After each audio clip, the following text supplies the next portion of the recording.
You're dead meat, Puddles. There's some mean ducks out there that want your butt, your tail. Thanks and welcome back to Tuba People TV. We're here in Wildwood, Illinois. Wildwood, Illinois. Beautiful Valley Lake. That's a beautiful lake out back. Here with Brian Frederiksen, author of this wonderful, wonderful book, Arnold Jacobs, Song and Wind. If you haven't got this book, I highly, highly recommend it.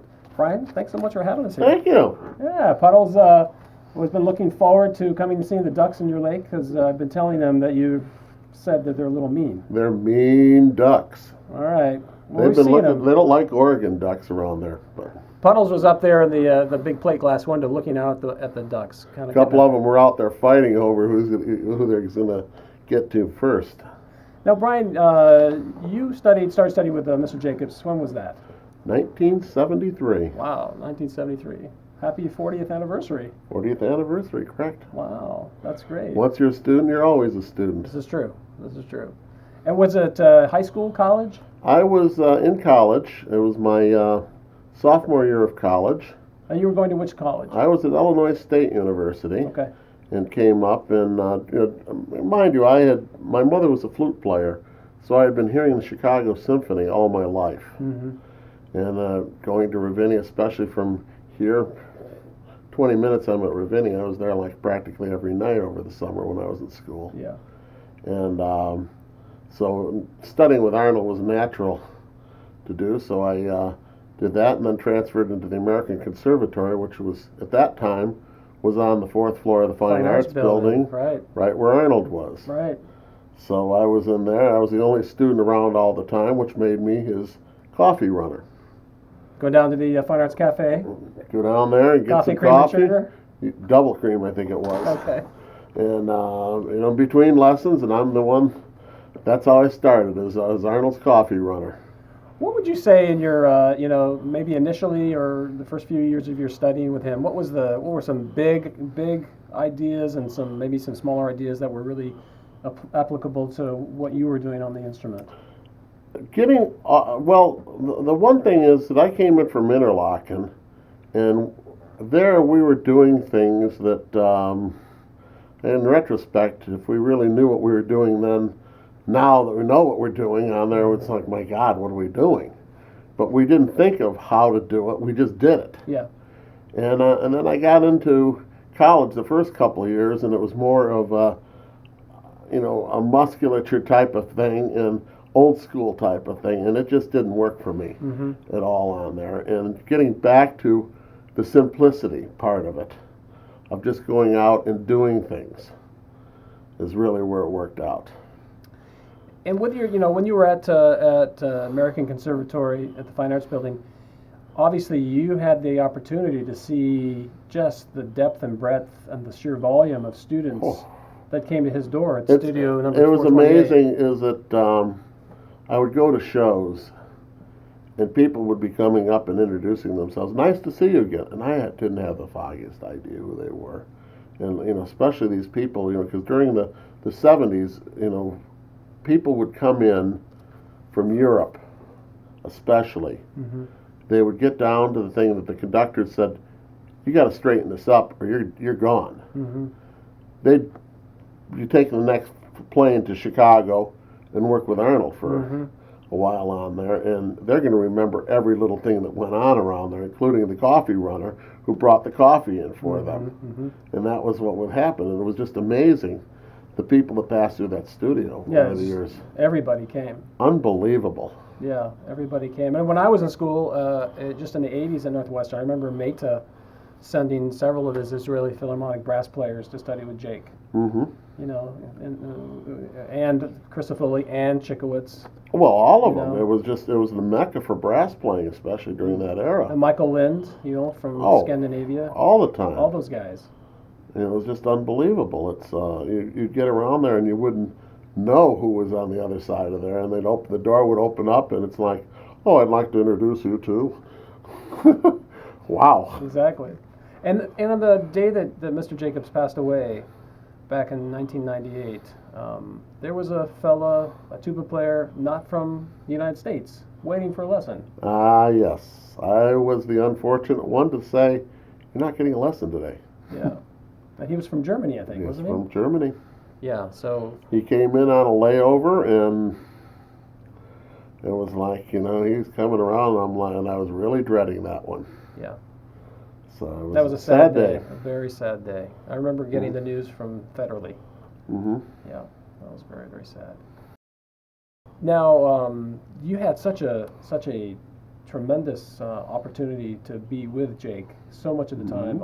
All of his Northwestern master classes. He started those, I believe, in 1981, because during the summer of 1980, I had to take a couple classes to get out of there, and he didn't offer it then. I had to take Dale Clevenger's and Ray Stills. Yeah. He didn't have one then. I think it was the next year, because we were always trying to figure out the first year of it. I believe it was in 81 in Lutkin Hall. And then it would continue all the way up until 98. And I was there, I think, all with the exception of maybe half the classes one year. Yeah. You have such a tremendous resource because you videotaped all the classes, and it's just the database that you have of Mr. Jacobs is just tremendous. And I know you're getting ready for a project in a couple of years. Well, Arnold was born in 1915, so we're going to have the centennial of Arnold's birth. Yeah. Coming up in 2015. Brian has been showing me and showing my assistant John all the stuff that he has here down in the Nerve Center of windsongpress.com. So, this is the Nerve Center, huh? This is it, yeah. Okay. But it's really quite an exhaustive collection of things that you have. Audio files, movies, video files, all kinds of things. Masterclass videos, whatever everyone else has come up with. For years, if someone would write something, they'd send me a copy. Well, I've got that around here too. You did the Northwestern classes, but then you were telling me that in 1991, when Jake went to the University of Oregon for some master classes, he was invited out by Richard Frazier. That was the first time you'd done an road trip with him. Yeah, what was that like being on the road with Mr. and Mrs. Jacobs? Oh, was that a trip? It was a family show, remember? A family show. Well, Arnold was used to being, can we say pampered with the symphony? Sure.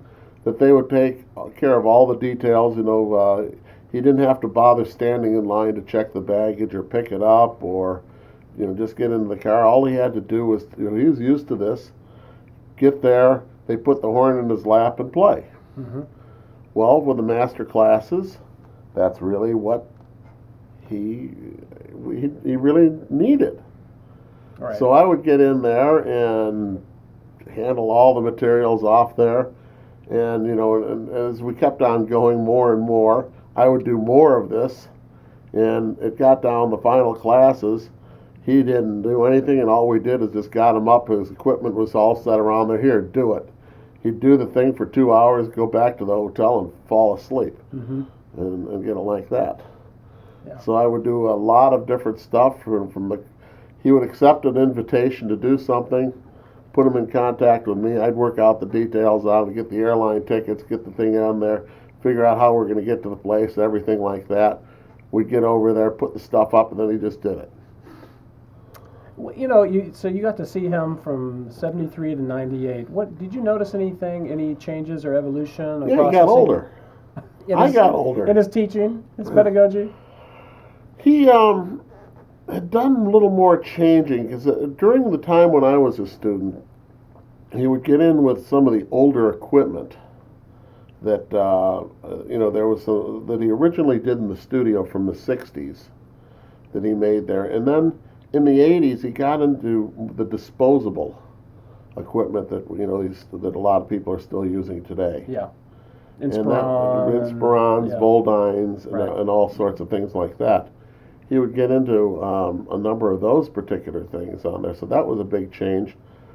He had already gone into the philosophy, because he had changed around years earlier when he was studying physiology, he would be quoting a lot of physiology terms to everyone. Mm-hmm. And then he got into the psychology of it, and he would go through and get more into the psychological end of it. Mm-hmm. So that was a big change, and that was a little before my time. Okay. And also, he had told me many times that he had to come up with using some of the physiological terms and that to kind of prove that he really knew the stuff. Mm-hmm. By the time I came around, he'd already proved to the world that he knew the stuff.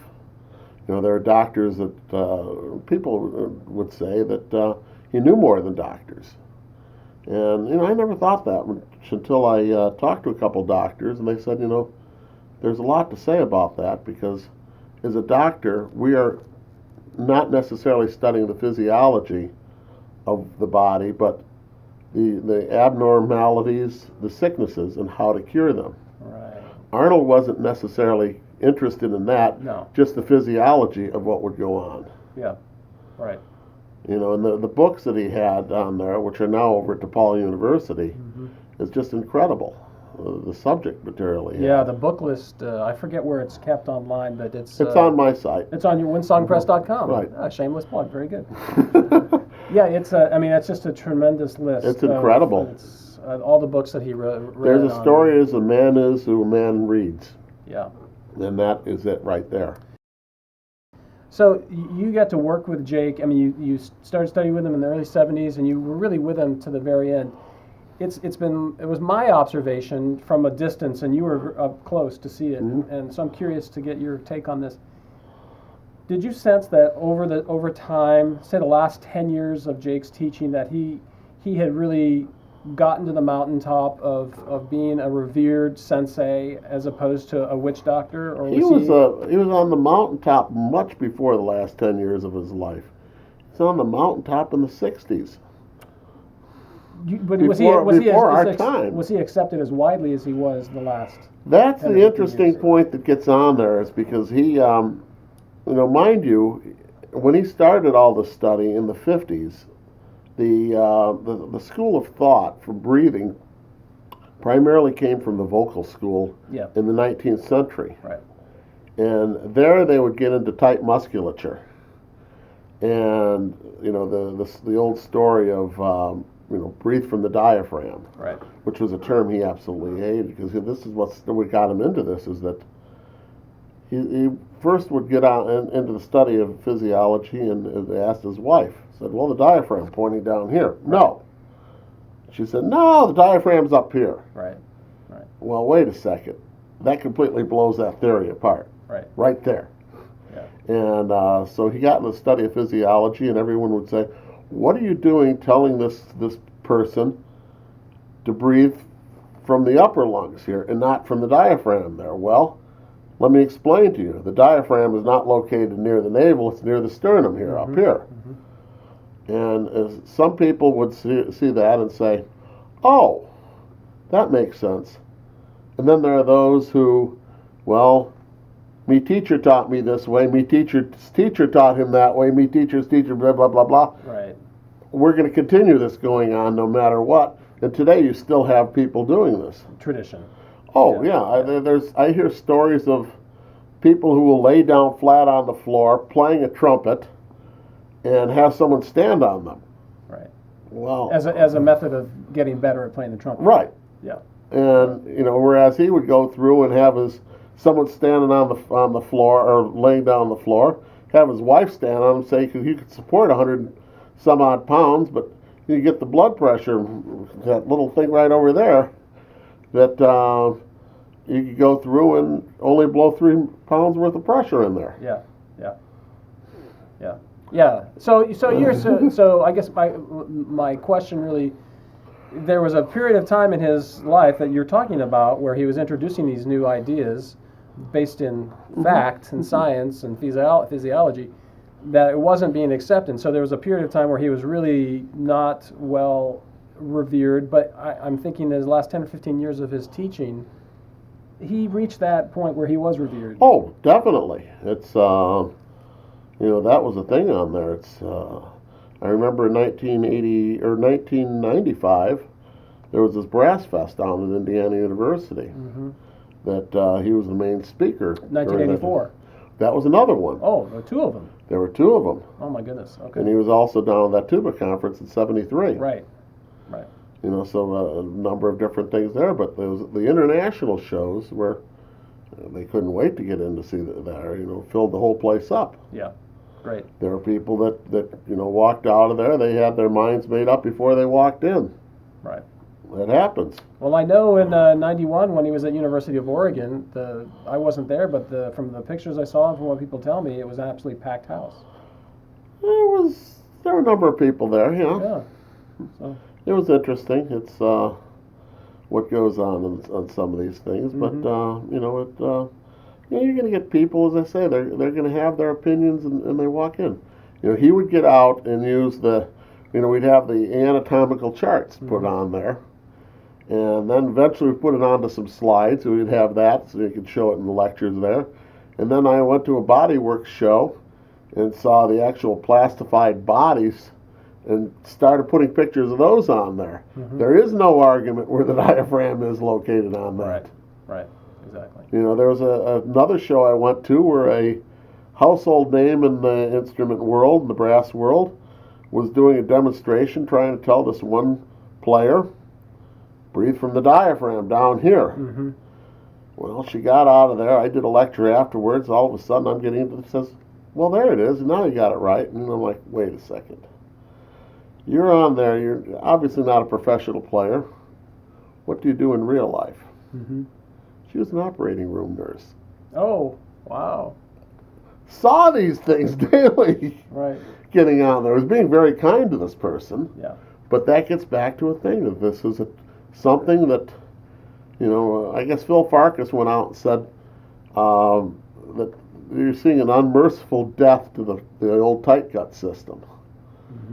But it still seems it's still around. It's still around. Yeah, I encounter it every week at school. You know, and you do that, and the other one that it's around, they're thinking of air as pressure and not air as wind. Right. That's right. You know, two big misconceptions that go on. Now, there was a point in time when Jake he would have said wind and song, but it seems like the last, 5-10 years, he was really more about song and wind. Even though he was always about song and wind, but he would often say wind and song. He'd get them confused. Okay, all right. You know, that's why I kind of did a little play on that one. Yeah. The book is Song and Wind. The company is Wind and Song. Yes. You know, but wait a second now. You get to there, and it's Wind Song. Right. So that was that's kind of a play on Arnold's thing going on there. Well, Brian, you're so kind to show John and I, my assistant John, who's behind the camera. We had a great lunch for that great Chicago beefsteak sandwiches. It was delicious. Yeah, it was great. Italian beef. Yeah, Italian beef. Hi, John. Hi. Is this in the right place now, John?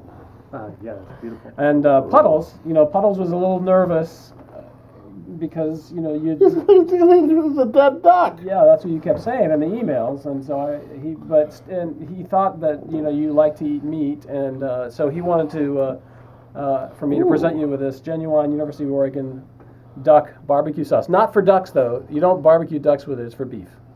I've never barbecued a duck. I barbecue everything else. I got a couple smokers outside. Well, Puddle says he's Gee whiz. relieved to hear that. So Put it right next to Puddle so we can use it on you there. thanks a lot, Brian. It's Thank really, you. really great to see you. Okay, thanks a lot. All right. Now back to you. You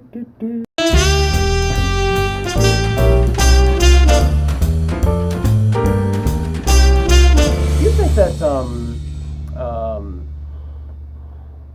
what's the time? Now you have such a large experience. Well, let me just. How's the time? You put all this stuff in. Okay. I'm good. You're good. Okay. You're kosher. You're dead meat though.